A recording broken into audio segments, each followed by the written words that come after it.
Have you ever felt that heavy weight in your chest from holding a grudge? Matthew 18 starts with a question that could change everything. Who is the greatest in the kingdom of heaven? Jesus responds by holding a child, saying something no one expected. He speaks of humility, of being small to be great. But what does this really mean for us today? Imagine living without the burden of pride, free to be your true self. Let's dive into this lesson that could transform your life. It was an ordinary afternoon, and the disciples were arguing about something familiar. Who's the most important? Jesus, with a calm gaze, takes a child and places them in the center. He says, "Unless you become like children, you will not enter the kingdom." A child doesn't seek status or hold grudges. Think about it. What if you let go of the need to prove yourself? Matthew 18 challenges us to rethink what we value, and this is just the first piece of the puzzle. Humility isn't weakness, it's strength. Jesus teaches that to be great is to serve, to put yourself in another's shoes. How many times have you seen someone rise by stepping on others? Matthew 18 says, that's not the way. There is a story of a man who lost everything to pride, but found peace when he learned to serve. Have you ever considered the impact of a simple act of kindness? This lesson could change how you view success. But beware. Matthew 18 also brings a warning. Jesus talks about causing the little ones to stumble. Imagine someone who, with a harsh word, pushed another away from faith. That's serious. Your words and actions have power to build or destroy. Have you ever thought about the impact you have on others? This part of the gospel calls us to reflect on our responsibility. What if your choices could change someone's destiny? Now, picture a lost sheep. Jesus tells the parable of the sheep that strayed, and the shepherd leaves the 99 to find it. That's unconditional love. Think of someone you've given up on, someone who seems lost. Matthew 18 reminds us that God never gives up. Have you ever felt like no one cared about you? This story shows you're valuable, even when you feel forgotten. And that changes everything. The parable of the lost sheep isn't just about being found. It's about seeking. How often have you judged someone without trying to understand? Jesus calls us to go after, to rescue, to welcome. Imagine the difference this could make in your family, your work, your life. Matthew 18 teaches that true love doesn't give up. If you were the shepherd in this story, who would you seek today? But it's not always easy. Matthew 18 also talks about conflicts. Jesus gives a step-by-step guide for dealing with someone who wrongs you. First, talk privately. If that doesn't work, bring witnesses. And if needed, involve the community. Sounds simple, but how often do we avoid confrontation out of fear? This approach is about restoring, not destroying. Have you ever tried resolving a conflict with this care? The result might surprise you, and if the other person doesn't change, Jesus says, treat them as a Gentile or tax collector. But here's the secret. Even Gentiles and tax collectors were loved by Jesus. He doesn't call us to hate, but to protect peace. Think of a situation where you had to step back to protect yourself. Matthew 18 teaches that forgiveness doesn't mean ignoring wrong. It's about balancing love and boundaries. Have you lived this? Forgiveness is the heart of Matthew 18. Jesus talks about forgiving 70 times 7. That's not a number. It's a lifestyle. Imagine carrying the weight of a grudge for years. Now imagine letting it go. There's a story of a woman who forgave someone who destroyed her family and found peace. Can you imagine what forgiveness could do for you? That's the promise of Matthew 18. The final lesson in this part is about spiritual authority. Jesus says, where 2 or 3 are gathered in my name, I am there among them. That's powerful. Think of a moment when you felt alone, but a prayer changed everything. Matthew 18 reminds us that shared faith has strength. Have you experienced this? Before we continue, let me know. Can I move to the next part of the script? Forgiveness in Matthew 18 isn't just a concept, it's a practice. Jesus tells the story of a servant who owed a fortune to the king. He begged for mercy and was forgiven. But when he found a colleague who owed him little, he showed no mercy. The king, furious, punished him. This story is a wake-up call. How often do we ask for God's forgiveness, but withhold it from others? This parable forces us to look in the mirror. Picture the scene. the servant freed from an unpayable debt, but unable to forgive a fraction. Sound familiar?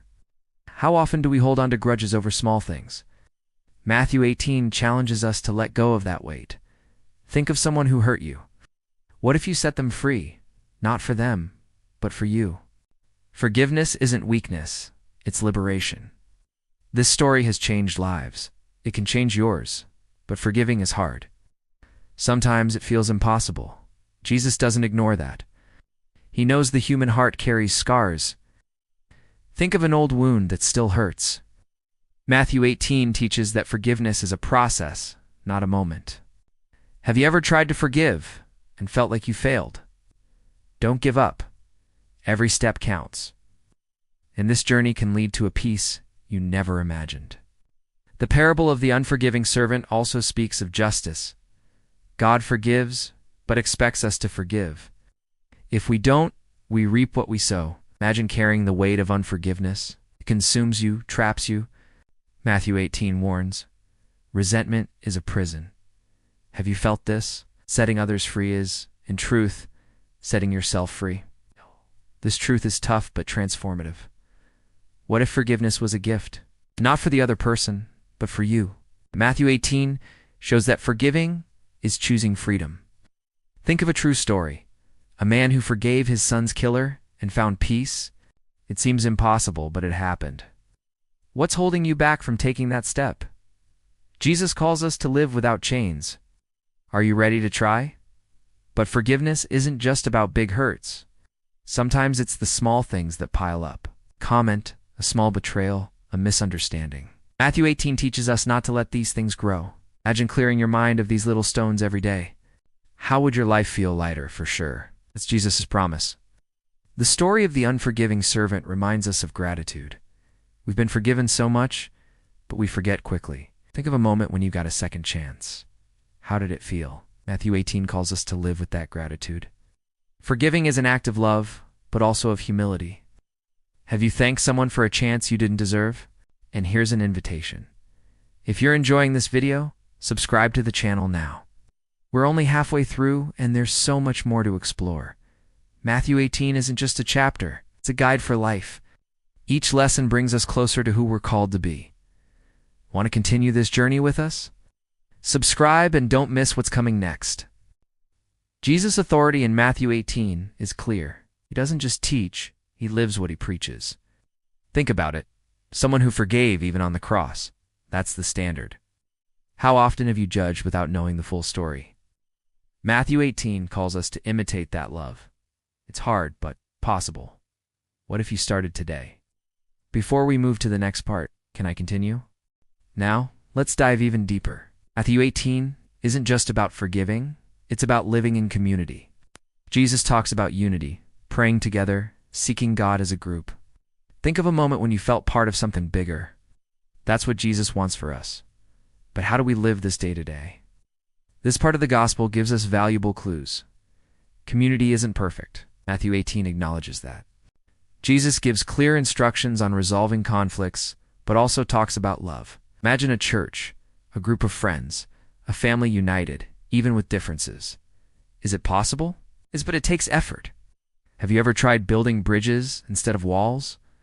That's the essence of what Jesus teaches here. The story of a woman named Anna illustrates this.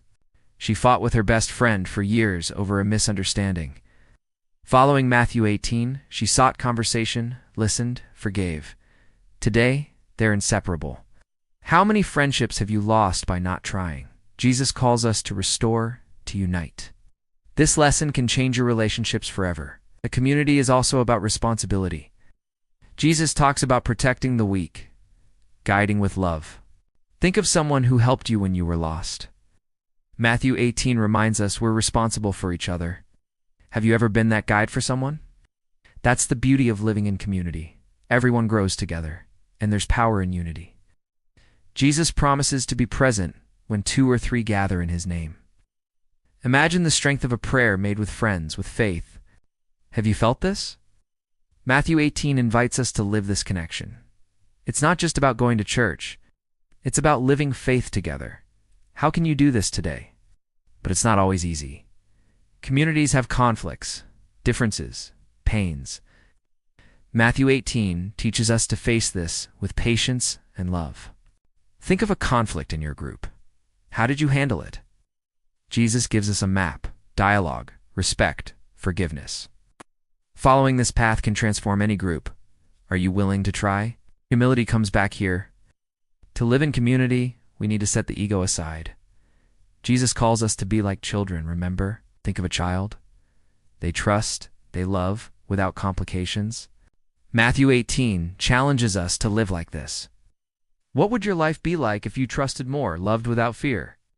That's the promise. And here's a secret. Community is where we grow. Alone we stagnate. Together we soar. Teen shows that faith is stronger when shared. Think of a moment when a group lifted you up. That's what Jesus wants for us. Have you found your community? If not, maybe it's time to look. This part of Matthew 18 is a call to action. Jesus doesn't want us to just listen, but to live. Forgiving, uniting, serving. It's all practice. Think of a small action you can take today to live these lessons. Matthew 18 is a guide for real life. Can I move to the final part? We've reached the end, and Matthew 18 holds one last powerful lesson. It all boils down to living with purpose. Jesus calls us to be light, to make a difference. Think about how your choices impact the world. Matthew 18 isn't just a chapter, it's a call to transform your life and others. Are you ready for this? Let's recap. Humility, forgiveness, community, responsibility. Each lesson in Matthew 18 is a step toward a fuller life. Think of an area in your life that needs change. Maybe it's a grudge, a conflict, or a lack of connection. Jesus gives us the tools. What will you do with them? Final story. John, an ordinary man, read Matthew 18 and decided to forgive his brother after years of fighting. Today, they laugh together like before. This transformation is possible for you too. Matthew 18 shows that it's never too late to start over. What will your next step be? The answer is in your hands, but living Matthew 18 takes courage, forgiving, serving, uniting.